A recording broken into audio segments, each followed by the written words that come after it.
سلامونه ستړي مشئ وخت مو په خیر پام وکړئ د ایران ټي وي یوټیوب چینل څخه تازه او مهمه خبرونو ته ټي ټي پی وایي چې د خیبر پښتونخوا په ډېره اسماعیل خان کې مولا تنه پاکستاني پوځیان وژلي او تر 100 زیات موټاپیان کړي دي.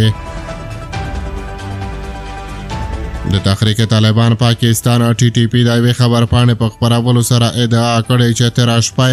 د خیبر پښتونخوا د ډېره اسماعیل خان په دربانه سیمه کې د پاکستاني پوځیانو پر یو مرکز د یو برید له امله 100 تنه پوځیان وژلي او شاوخوا 100 کسان یې نورو ټپیان کړي دي.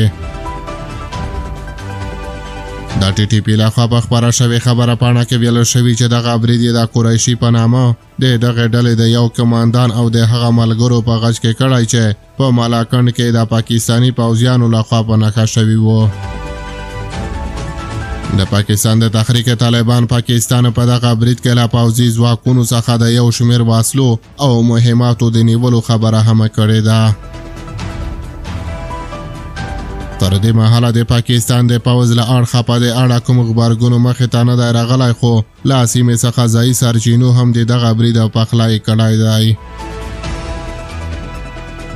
د پاکستان پوځ تیره ورځ د لړم په دریمه نیټه ویلي وو چې دوی د خیبر پښتونخوا په بجاوړ ولسوالۍ کې د ټي ټي پی د یو کمانډان په ګډون د دغې ډلې 9 کسان وسلوال وژلي دي.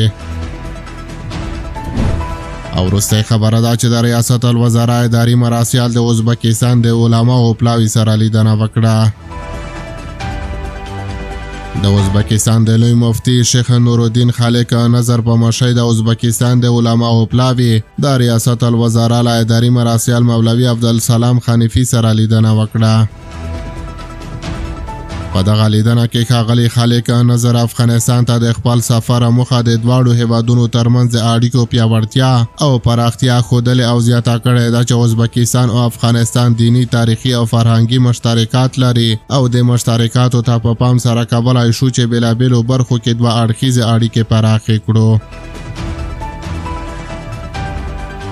همدغه راز د ریاست الوزرا اداري مراسیل زیاته کړې دا سفر امکان برابروي چې د ګډو مشترکاتو پر اساس د دواړو هیوادونو ترمنځ د نوې همکارۍ زمینه برابره او د اړیکو د پیاوړتیا لپاره اغیزناکه ګامونه واخیستل شي.